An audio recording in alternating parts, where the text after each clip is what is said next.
বিশ্বজুড়ে খ্যাতির অন্ত নেই ফুটবলার মেসির। লিওর জাদুকরী ফুটবলে বুঁদ হয়ে থাকে ভক্তরা। তবে ফুটবলের বাইরেও এলেমটেনের আছে ভিন্ন এক জগৎ। ব্যবসা বাণিজ্যের দুনিয়াতেও যে সাফল্যের সাথে বিচরণ করেন এই মহাতারকা, সে খবর রাখেন কজন?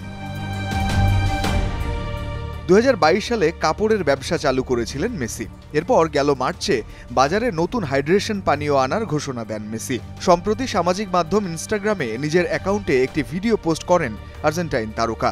ওই ভিডিওতে দেখা যায় স্ত্রী আন্তোনেল্লা রোকুজ্জো ও বেশ কিছু কর্মকর্তাদের নিয়ে কারখানা পরিদর্শন করছেন মেসি। নতুন ব্র্যান্ডের এই হাইড্রেশন পানীয়ের নাম প্রকাশ না করলেও নিজেদের পরিকল্পনার কথা জানিয়েছেন লিও। আমাদের নতুন হাইড্রেশন পানীয়টি বাজারে আনার জন্য কঠোর পরিশ্রমের সাথে প্রস্তুতি নিচ্ছি, কারণ হাইড্রেশন প্রত্যেকের জন্য গুরুত্বপূর্ণ। সবকিছু ঠিকঠাকভাবে হওয়ার বিষয়টি আমরা নিশ্চিত করতে চাই। যেখানে আমাদের কাজটি এগিয়ে যাচ্ছে সেখান থেকে মাত্রই ফিরলাম। আমাদের পরবর্তী প্রজন্মের হাইড্রেশন পানীয়টি কিভাবে তৈরি হচ্ছে সেটি সম্পর্কেই জেনেছি। সামাজিক যোগাযোগ মাধ্যমে মেসির দেওয়া পোস্ট থেকে জানা গেছে এবছরের 24 জুন পানীয়টি বাজারজাত করা হবে। শুরুতে এই পণ্য পাওয়া যাবে শুধুমাত্র যুক্তরাষ্ট্র আর কানাডার বাজারে। ইন্টার মায়ামি থেকে বছরে 5 থেকে 6 কোটি ডলার আয় করেন মেসি।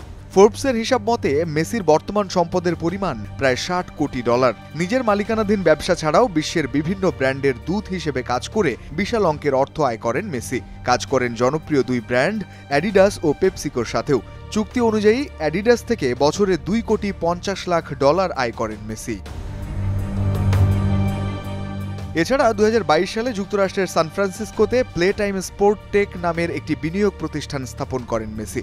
প্রতিষ্ঠানটি খেলাধুলায় নতুন প্রযুক্তি নিয়ে কাজ করে থাকে। তাছাড়াও হোটেল ব্যবসা থেকেও বিশাল অঙ্কের অর্থ আয় করেন লিওনেল মেসি। সৌদি ট্যুরিজম কর্তৃপক্ষ থেকে বছরে পান 2 কোটি 50 লাখ ডলারেরও বেশি। রঞ্জন শান্ত, যমুনা স্পোর্টস।